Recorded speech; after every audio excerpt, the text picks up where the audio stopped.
কুকুর কেন খান না? হারাম। হারাম, তাই তো না? তাহলে সুদ কি? হারাম।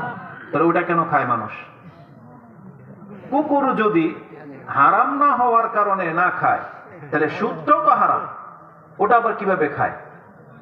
জর্দা, বিড়ি, তামাক, সিগারেট, গুড়, এগুলো হারাম, তাহলে এগুলো দিয়ে একবারে দিব্যি আপনি খেয়ে নিচ্ছেন রুচির সাথে। বলেন, তাহলে এই দুই হারামের মধ্যে পার্থক্য কি? দুই হারামের মধ্যে পার্থক্য হলো রুচি অরুচির ব্যাপার। তার মানে আপনি শুধু কুকুর, শূকরের গোশত এই জন্য খান না, এটা আপনার রুচি হয় না, কিন্তু আপনি বাহানা করতেছেন এটা হারাম দেখে খাই না, কিন্তু না, এটা আপনার রুচির সাথে যায় না, এই জন্য আপনি খাচ্ছেন না। আর যখন জিজ্ঞেস করা হয় তখন বলতেছে হারাম। কারণ আমি মুসলিম, আমি কি হারাম খাই? তার মানে হারাম থেকে আমি বেঁচে আছি কেন? আপনি মুসলিম।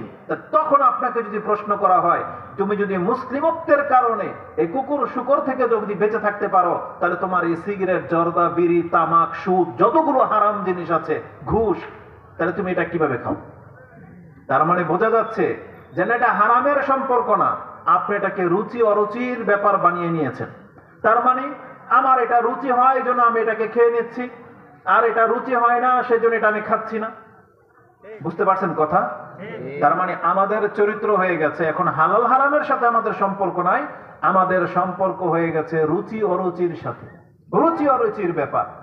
আমরা ঘরের ভিতরে আমাদের কাছে তথ্য আছে, মুসলিম বৈবাহিক সম্পর্কে আছে, ধরেন স্ত্রীদের সাথে কিছু সময় আছে সহবাস করা নিষেধ, কিছু জায়গা আছে সেটা ব্যবহার করা নিষেধ, কিন্তু অধিকাংশদের দেখা যাচ্ছে তারাও ওই কাফেরদের মতো সেই রুচিতে অভ্যস্ত হয়ে যাচ্ছে।